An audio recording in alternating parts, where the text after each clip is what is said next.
இலக்கிய சீரியல் இப்போ ஒரு முடிவே இல்லாமல் தான் போயிட்டுருக்குன்னு சொல்லணும். ஏன்னா இலக்கிய சீரியலில் எப்படா இந்த கார்த்திக் கடத்தல் வழக்க முடிப்பாங்க அப்படின்னு எல்லாருக்குமே போர் அடிக்க அளவுக்கு தான் இப்போ இந்த கேஸ் போயிட்டுருக்கு.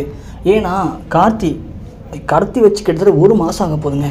கார்த்தி கண்டுபிடிக்கிறதுக்கு இலக்கியா எத்தனையோ வழியில் ட்ரை பண்ணிட்டாங்க. ஆனால் கார்த்தியை கண்டுபிடிக்கவே முடியல. பாவம் தான் இலக்கியாவும். ஏன்னா அவங்களுக்கு இப்போது ஹெல்ப் பண்ணுறதுக்கு கௌதமும் இல்லை. இலக்கியா தனியாளாக எவ்வளவோ போராடுறாங்க. ஆனால் கார்த்தியை கண்டுபிடிக்கவே முடியல. இன்னும் எபிசோடில் பார்த்துருப்போம், கார்த்தி ஒரு வழியாக அந்த ரவுடிங்கிட்டேருந்து தப்பிச்சான். அப்பா, கார்த்தி தப்பிச்சிட்டாரு.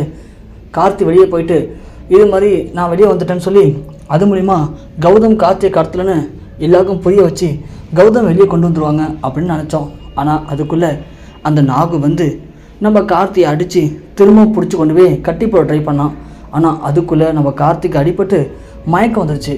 கார்த்தி உயிரோடு இருக்கானா இல்லையான்னு சந்தேகப்படுற அளவுக்கு நாகு இன்றைக்கி தரமான சம்பவத்தை கார்த்திக்கு பண்ணிட்டாரு. ஸோ கார்த்தி இப்போ மயக்கத்தில் இருக்கான். இந்த சம்பவத்தை நம்ம எஸ்எஸ்கேவுக்கு கால் பண்ணி கார்த்தி சொல்லும்போது தான் பைரவி எதை கேட்டுறாங்க. அப்பா, கடவுளுக்கு கண் இருக்குடா. பைரவி கேட்டாங்கல்ல, இது போதும். பைரவி கௌதம் கொண்டு அப்படியே துடிச்சு போயிடுவாங்க. கண்டிப்பாக பைரவி இதை பெரிய இஷ்யூ ஆக்குவாங்க. நம்ம பைரவி திருந்தத்துக்கு ஒரு நேரம் வந்துருச்சு. கண்டிப்பாக போயிட்டு இதை நம்ம இலக்கியாட்ட சொல்லி பைரவி எஸ்எஸ்கேவை மாட்டி விட்ருவாங்க. இலக்கியா அதுக்கப்புறம் பைரவிக்கு புரிய வச்சு பைரவி உடந்தையோட கண்டிப்பாக கௌதமை காப்பாற்றுவாங்கன்னு ஒரு மனக்கோட்டையே கட்டினா கடைசி இந்த பைரவி கொஞ்சம் கூட ஈவு யாருக்குமே இல்லாமல். ஏன்னா கௌதம் தான் வளர்த்த அம்மா ஜானகியை கூட ஜானு தான் கூப்பிடுவார். ஆனால் பைரவியை அம்மா அம்மான்னு வாய் நிறைய பாசத்தோடு கூப்பிடுவார் கௌதம். ஆனால் அப்படியாப்பட்ட கௌதமை பழி வாங்கணும் அப்படின்னு பைரவி எஸ்எஸ்கேட பேசும்போது என்ன பொம்பளடா இவ அப்படிங்கிற அளவுக்கு தான் நமக்கு செம்ம கடுப்பானுச்சு. ஏன்னா அந்தளவுக்கு பைரவி எஸ்எஸ்கே நீங்கள் தான் கார்த்தி கடத்தன்னு எனக்கு தெரியும் எஸ்எஸ்கே, எனக்கு அதில் எந்த பட்சம் இல்லை. நீங்கள் கார்த்தியை கடத்தி கௌதம் ஜெயிலுக்கு அனுப்பினது எனக்கும் ஒரு விதத்தில் நல்லதாக போச்சு. ஏன்னா அப்போ தான் கௌதம் சொத்தெல்லாம் பிடுங்கி கார்த்தியை கொடுக்க முடியும். கௌதம் ஜெயிலே கிடக்கட்டும், எனக்கு அதை பற்றி கவலையே இல்லை அப்படின்னு சொல்கிறாங்க. அது ரொம்ப ரொம்ப கஷ்டமாக தான் இருந்துச்சு. அப்போது இலக்கியாவால் எப்படி தான் கார்த்தியை காப்பாற்ற முடியும்? கார்த்தியை காப்பாற்றினா கௌதமை வெளியே கொண்டு வர முடியும். இது இந்த வருஷம் முடியுமா முடியாதா அப்படிங்கிற மாதிரி நம்ம எல்லாருக்குமே கொஞ்சம் எரிச்சலாகவும் ஏற்றுது இந்த கட்டல் சீன். ஆனால் இலக்கியாவுக்கு இப்போ தாங்க ஒரு ட்விஸ்ட்டு காத்திருக்கு. என்னென்னா, நம்ம ரேவதி இதை பார்த்துட்டாங்க இல்லையா, அதை போயிட்டு இலக்கியாட்ட சொல்லிடுறாங்க. இது மாதிரி இலக்கியா அந்த பைரவி இருக்கால, அவள் வந்து இப்போது எஸ்எஸ்கே கூட கூட்டணி சேர்ந்துட்டா, ஒன்றையும் கௌதமியும் பழி வாங்கணும் அப்படின்னு அவள் வந்து எஸ்எஸ்கிட்ட பேசிகிட்டு இருக்கா. பைரவி ரொம்ப மோசமானவளாக இருக்கா, கொஞ்சம் அவள் வீட்டுக்கு வந்தானா பார்த்து சேஃபாக இல்லை இலக்கியா அப்படின்னு ரேவதி நம்ம இலக்கியாட்ட சொல்கிறாங்க. இலக்கியாவும் தெரியும் அத்தை, அந்த பைரவி ஆண்டி இப்படி தான் பண்ணுவாங்கன்னு எனக்கு நல்லாவே தெரியும். அவங்களுக்கு கௌதம் மேலே எதுவும் தனிப்பட்ட கோவம் இல்லை அத்தை, அவங்களுக்கு என்ன பிடிக்காது அப்போலேருந்து. என் மேலே இருக்க கோவத்தை இப்போது கௌதம் மேலேயும் காட்டுறாங்க. ஏன் தான் இப்போ இருக்காங்க தெரில அப்படின்னு இலக்கியா கோவப்படுறாங்க. அடுத்த நாள் ஆஃபீஸில் இருக்கும்போது நம்ம ரேவதியை பைரவி பார்த்துட்டு, இவளை எங்கேயோ பார்த்த மாதிரி இருக்கே, நம்ம வீட்டு வேலைக்காரி தானே இவ, ஏய் இங்கே வா, யார் நீ, உன் பேர் என்ன? என் பேர் புஷ்பா மேடம். புஷ்பாவா? இல்லையே, உன்னை பார்க்கறதுக்கு என் வீட்டில் வேலை பார்த்த வேலைக்காரி ரேவதி மாதிரியா இருக்கே, உன் மாஸ்க்கை கழட்டு முதல்ல. இல்லை மேடம், எனக்கு உடம்பு சரியில்லை மேடம், அதான் மேடம் அப்படின்னு ரேவதி சொல்கிறாங்க. பைரவி அதெல்லாம் முடியவே முடியாது, நீ இப்போது மாஸ்க்கை கழட்டி தான் ஆகணும், உன்னை பார்த்துல சந்தேகமாக இருக்குது, கழட்டுடி அப்படின்னு மாஸ்க்கை கழட்ட போகும்போது ரேவதி டக்குன்னு ஒரு இருமல் இருமுவாங்க.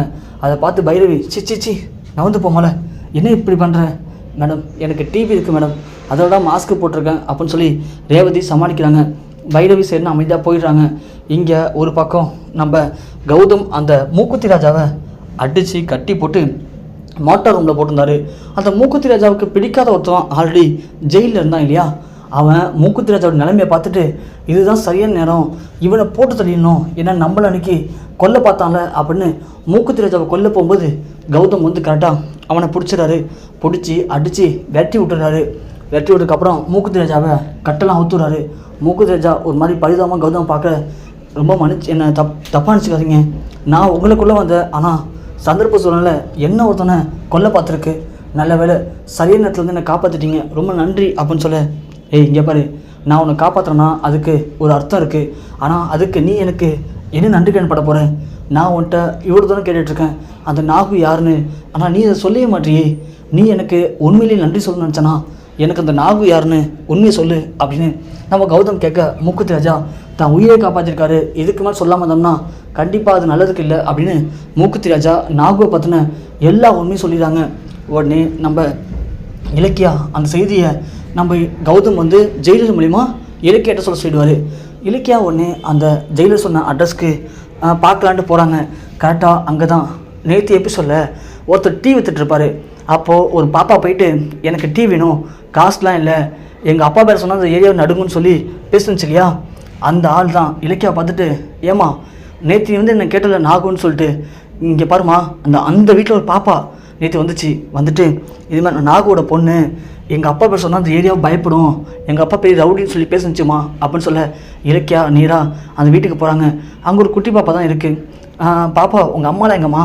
அம்மா வெளில போயிருக்காங்க. நீங்கள் யார்? நான் உங்கள் அம்மாவோட ஃப்ரெண்டு தான்மா. அம்மா உங்கள் அப்பா நாகு எங்கே போயிருக்காரு? அப்பா ஒரு வேலையே வெளியே போயிருக்காரு, சாயந்தரம் தான் வருவார், ஒரு வாரமாகவே சாயந்தரம் தான் வந்துட்டுருக்காரு. ஏன் இதெல்லாம் விசாரிக்கிறீங்க நீங்கள்? இல்லைம்மா சும்மா தான் கேட்டேன். சரிம்மா நான் சாயந்தரமாக வரேன் அப்படின்னு சொல்லிட்டு அவங்க போயிடுறாங்க. இலக்கியா போயிட்டு தூரமாக நின்று வெயிட் பண்ணுறாங்க. நாகு எப்போ வருவான்னு. கரெக்டாக பார்த்தா ஈவினிங் ஒரு 5 மணி இருக்கும். நாகு வீட்டுக்கு வரான். இலக்கியா பார்த்துறாங்க, இவன் தான் இந்த நாகு. ஆனால் நாம் இப்போ போய் இவனை பிடிச்சோம்னா கார்த்தி இருக்கிற இடத்த கண்டுபிடிக்க முடியாமல் போயிடும். நாம் பொறுமையாக இங்கேயே இருப்போம்.